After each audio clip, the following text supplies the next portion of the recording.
The Department of Science and Technology, under Ministry of Science and Technology, Government of India, was established in May 1971 as a nodal department to promote research development activities in new areas of science and technology, and to organize, coordinate and promote scientific and technological activities in the country. It explores new horizons of science and technology with a special emphasis on research in emerging areas through its network of research institutions and laboratories. The Department of Science and Technology, or DST, coordinates and integrates areas of science and technology having cross-sectoral linkages with a number of institutions and departments by supporting their surveys, research design and development. Besides, the DST also undertakes work on futurology and provides support and grant and aids to scientific research institutions, scientific associations and bodies. The DST's investment in the nation's science and technology ecosystem has increased by over 100% in the last 5 years, which has resulted in some of the impactful activities such as empowering the young and reversing brain drain to brain gain, bringing the best of global science and scientists to India under the Vajra scheme, empowering women scientists under its Kiran and Vigyan Jyoti schemes, popularizing science through schemes like Afsar, India Science and the ISTI portal, boosting innovation and startup activity, launching missions on new and emerging areas, international connects.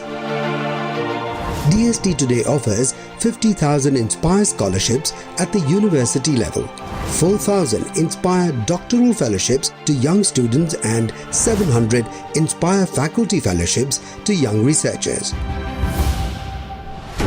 As India navigates its way through these troubled times, DST has been playing a key role in catalyzing urgent and goal-oriented research to ease the challenges posed by the coronavirus pandemic and even to find solutions in the form of vaccines.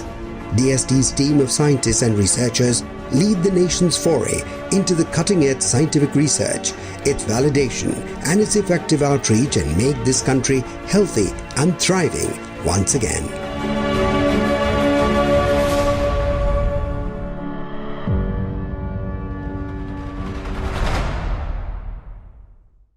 Namaskar and welcome to India Science. We at India Science endeavour to raise the scientific temper of our society by giving to you scientific dialogues and conversations. Today I bring to you a candid and reassuring conversation as India battles COVID pandemic with the Honorable Secretary, Department of Science and Technology, Professor Ashutosh Sharma. Many thanks for joining us today, sir. Namaste. Namaskar. As India battles COVID pandemic, sir, what is your perspective on how the Department of Science and Technology has geared up to take on COVID? So that's very interesting. See, if we go back to March of this year, we had nothing. So there were no ventilators, there were no PPEs, there were no nothing, no mask even. So all of this happened despite many constraints of supply lines, of people not being there, lockdown and everything else. It happened with speed and it happened with the scale. So today I think, well, India as a whole has done great, and it's not just only about Department of Science and Technology. A whole lot of people, all the ministries, people, all the organizations working together. So what is it that we have been able to do? So a whole lot, because just look at the example of ventilator. It's a complex machine. It was all imported and it's got more than 150 different parts. You need half a dozen different kind of science and technology to put it together. Other countries may have done it, taken 10 years to make something good. India did that in 2 months. And this happened because, you know, industry, academia, R&D labs, ministry, everybody was working together with a clear purpose, with very clear goals, and this spirit of, you know, making it happen. It's the same with PPEs. Today we can make lakhs of them per day, and even good ones, innovative ones, the ones that have, for example, antiviral coating and stuff. You also look at repurposing of drugs. Whole lot of advances have happened there. Trials have happened. If you look at diagnostics, there was just one center in March that was doing diagnostics. There were no kits being manufactured here. Today, you are ramping it up to 5 lakh tests a day, and very quickly scale it to 10 lakhs per day. So all of that happened because now we got diagnostic equipment, we got kits, we got many different kind of tests, in fact, and not just RT-PCR, but also different new tests are coming up as well. Some are already being manufactured. Others are in R&D state, and all of that happened. I mean, it's really amazing that all happened within a very small time frame, and like I said, with all the constraints. Here I'd like to ask you a sub-question to what you just spoke, sir. You said no pan-India crisis could be complete without the academia and all the institutions coming together as a whole, unified as a nation. Perfectly agree on that. But you also mentioned ventilators. So my question to you is, a lot of people are seeking answers, ventilators inside of hospitals or ventilators outside, and there is a possibility of getting this disease transmitted in hospitals. So what are the precautions taken to that? Yeah, so certainly ventilators are of many different kinds. So the invasive ventilators that require round-the-clock doctor supervision in ICUs. But whole lot of them you require outside of ICU, basically supplying oxygen, keeping, some of them are also called bridge ventilators, which means if you don't have the right regular one available, then you can be on it for several hours or a couple of days. So there are many different designs, and indeed they serve different functions, and all of them could be designed here, and they are entering manufacturing. Today we have the capacity to make 3 lakh ventilators per year. And I should emphasize that this is not simply reverse engineering. It's not copying somebody, but everything was designed from the scratch here, which might have taken many years somewhere else. So point is that we can actually do it if we have clarity of purpose and people are working together. Nothing is impossible. In fact, I think new ideas got into these ventilator designs. For example, Internet of Things, remote monitoring, artificial intelligence. So you require fewer doctors, to deal with larger number of patients. So what about RT-PCR and the task force that was suddenly generated to kind of look at all these things? RT-PCR is a very good example. Many different things happen in RT-PCR business. One of them is that, there were lots of RT-PCR machines that were being used for research purposes, for some other purpose, and they could be repurposed for testing for COVID.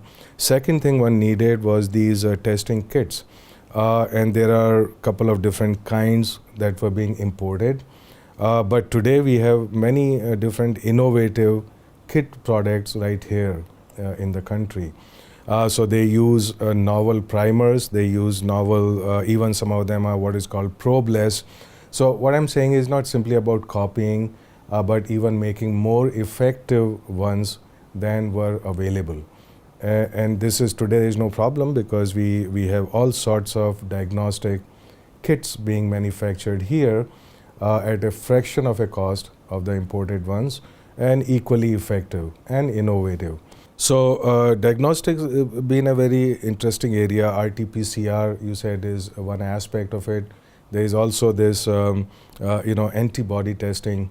And there are many other different platforms which are coming up. Happening in Pune, a lot of trials are happening Yeah, there. of course there is a bit of confusion because you see what these different tests measure are different things.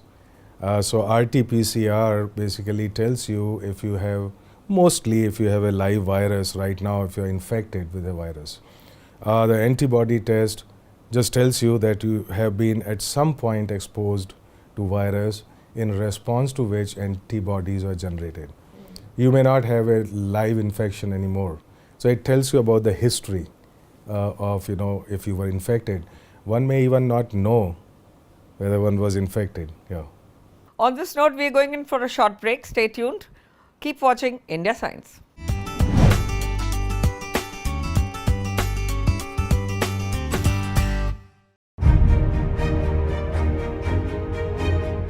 India Science is an internet-based science TV channel initiated by the Department of Science and Technology, Government of India, implemented and managed by Vigyan Prasar.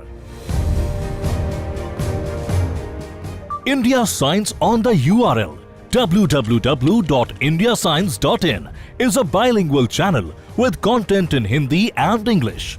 It can be accessed on any internet-enabled device. This video platform is dedicated to science and technology knowledge dissemination with a strong commitment to spreading scientific awareness, especially with Indian perspectives, ethos and cultural context.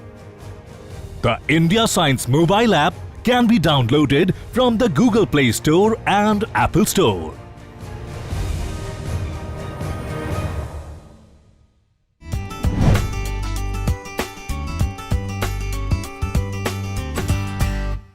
Welcome back, and we are in conversation with the Secretary, Department of Science and Technology, Ashutosh Sharma ji.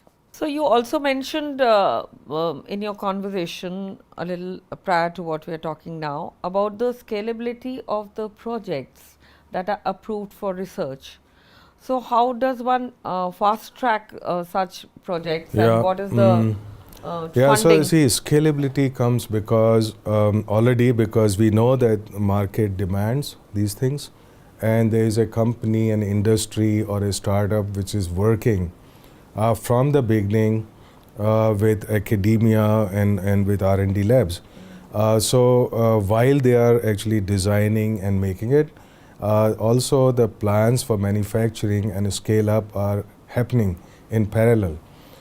So that's how most of this stuff actually did not have a lag time for manufacturing and for coming in the market.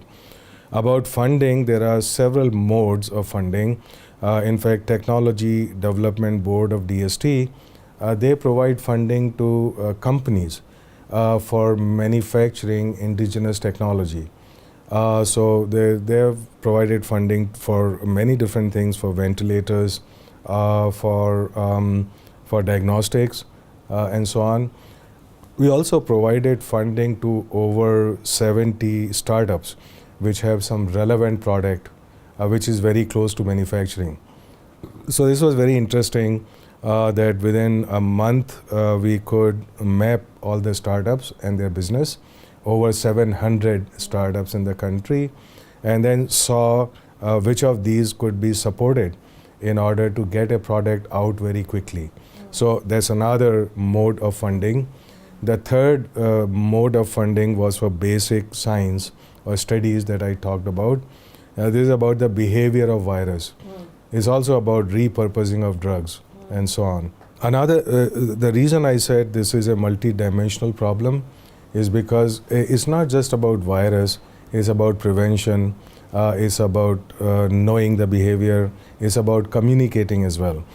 So special efforts were made during this time to communicate about COVID-19 to everybody. That's one of the key points in stopping the spread or reducing the spread, taking those measures.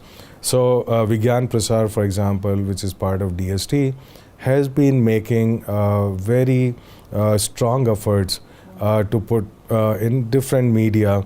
They've been making a 10 to 20 minute capsule every day, which is hosted on OTT India Science.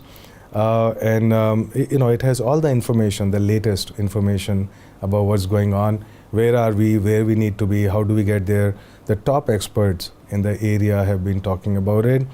There was a booklet published which is called COVID Katha, which is so simple, so compelling, even a little child can read and understand it. So there have been multi-dimensional efforts about containing COVID-19. It's also about working through NGOs. So about 30 mid-sized NGOs were empowered to take information to people, but also teach them how to make masks, how to use disinfectants and everything else. So you see, if you look at it, it's a multi-pronged approach that we've to taken. COVID-19. You just mentioned children, and I believe as the DST is now looking at 50 years and the Golden Jubilee, a lot of these multi-pronged approaches will be coming into play, as in reaching out to university students, reaching out to children. So how do you look at all this, sir? Yes, indeed, it's our youth which is the anchor of our future. And as you know, one of the strengths of India is its demographic dividend. Meaning we have lots of young people who are energetic, who are getting educated, who are aspirational. And so we need to empower these with thinking, with innovative ideas and so on. So one of the new programs that we started is called Manak. Idea is very simple. This is to reaching out 5 lakh schools, and each school does a competition in innovative ideas, and then they put the top 2 innovative ideas from each school in any of the languages of the country. You upload it on internet. Then so it aggregates to 1 million ideas, 10 lakh ideas every year. From there we select about 100,000 top innovative ideas. Then the 100,000 kids with top ideas, each one of them receives 10,000 rupees so that they can convert their idea into a prototype. Then they start competing on district level, state level, national level. Every time 10% of the crowd going forward, and they receive more encouragement, mentorship, rewards and so on. So it is basically these people who would be the fulcrum of innovation in the years to come. Of course, as you go forward in the college, of course, there are a whole lot of different programs and schemes in empowering people in colleges with research, of course doing PhD, and also beyond PhD. You see, 5 years ago there was no program. There's no clear career path. So either you go abroad and do what is called postdoc, or you keep hunting for a job here or something. Is very not a very nice situation to be in. So we started a new program called National Postdoctoral Fellowship. There are already about 3,000 of those, and so they they do continue to do research, independent research after PhD, until they get a job. Right. So this is about empowering the youth, and of course people who have started a new program called Nidhi. So we put a lot of emphasis and focus on innovation, and startup is an integral part of that. So what you do is, look, innovation is like a chain. I know I said it's like a pyramid, but now I'm saying it's like a chain. And so every link in that chain has to be equally What strong. about going out to the grassroots, sir? Sorry for interrupting Grassroots, you. The farmers, you said chain. The millennials, I understand. Yeah, but what I mean by chain is, so it's like, okay, you need to scout people, mentor them, you have to motivate them, you have to make a business plan. Then you need some prototyping funding, you need fellowships, you need seed funding, then you need transition to market. So this entire chain is covered under our new program called Nidhi, which means, it's not sufficient just to, give some money and forget about it. That would not work. You need mentorship, you need all of that, right? So it's all covered. And then, in fact, we made more number of incubators and startup companies in the last 5 years, as was done in the last 50 years. So our capacity is doubled, which is great. And I think we need to even do more. So we have to double our capacity every year now, because 10 times what we have now in 5 years is what we need to do, right? You talked about grassroots innovation. This is again broad basing the pyramid, right?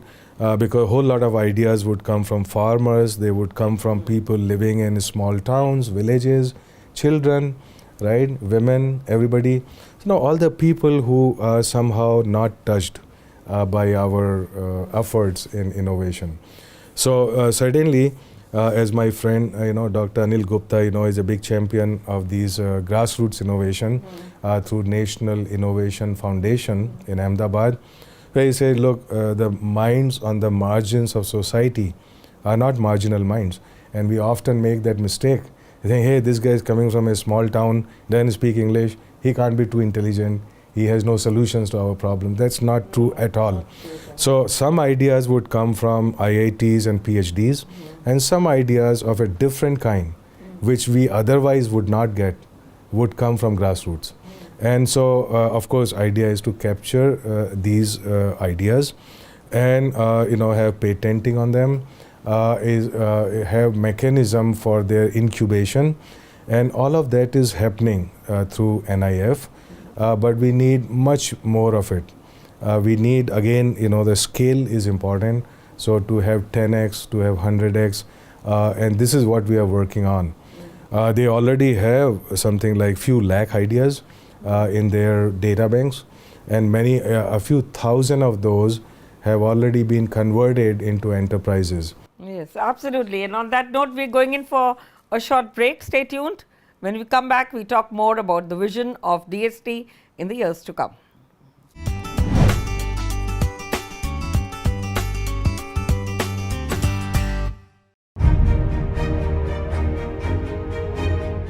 India Science is an internet-based science TV channel initiated by the Department of Science and Technology, Government of India, implemented and managed by Vigyan Prasar. India Science on the URL www.indiascience.in is a bilingual channel with content in Hindi and English. It can be accessed on any internet-enabled device.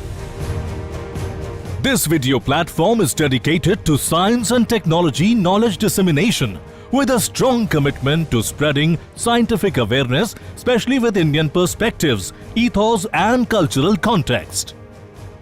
The India Science mobile app can be downloaded from the Google Play Store and Apple Store.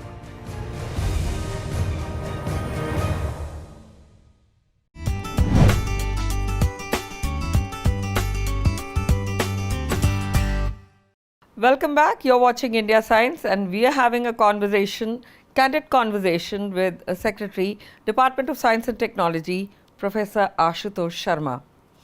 So, as we look at India turning 73, what are the challenges that you might want to talk about of the future? Yeah, of the future, this is very interesting because future now comes at us faster and faster than ever before. 20 years ago, it didn't feel like that, it's rushing at us with some urgency. So there are huge changes which are happening. One of the overarching challenge of the all future, long after COVID-19 is not even part of the history, would be sustainable development. Right. So that, never before has this earth felt the constraints of sustainability. Sustainable development requires very a different kind of approach and technologies. Sustainable development, also being a global problem, is also related to climate change. So that remains a very overarching problem in which we need lots of science and technology inputs, but as well as policy, regulation and so on. Another big challenge of the future is the rise of intelligent machines or artificial intelligence, machine learning, Industry 4.0, IoT, robotics, autonomous systems, all of that. So basically it means that we need a different model of education. We need to have things which are, adapt to things which are changing very fast. We need different set of skills which are also very dynamic and adapt to changing circumstances and market and so on. This is going to have huge impact on everything that we do. It's manufacturing, industry, services, delivery of services, transport, health, energy, water, everything, right? So it's going to be a completely different society in a sense in 20 years, and we have to prepare for that now.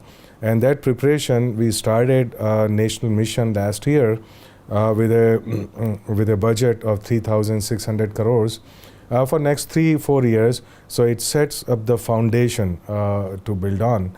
Another big technology challenge or disruptive technology is called quantum technologies. And we are in the process of starting a big mission worth 8,000 crores on these quantum technologies. Quantum computing, quantum communication, quantum devices, quantum sensors, quantum algorithms, quantum cryptography, and so on.